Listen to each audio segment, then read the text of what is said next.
ఈనాడు దినపత్రిక 50 వసంతాలు పూర్తి చేసుకుంటున్న సందర్భంగా ఆంధ్రప్రదేశ్లోనూ యూనిట్ కార్యాలయాలు అందంగా ముస్తాబయ్యాయి. ఈనాడు యూనిట్ కార్యాలయాలు విద్యుత్ దీప కాంతులతో వెలుగులీనుతున్నాయి.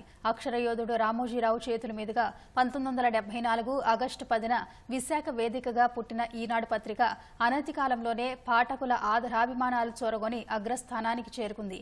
నాటి నుంచి నేటి వరకు నిష్పాక్షిక వార్తలు, కథనాలను అందిస్తూ పాఠకుల మనసుల్లో చెరగని ముద్ర వేసింది.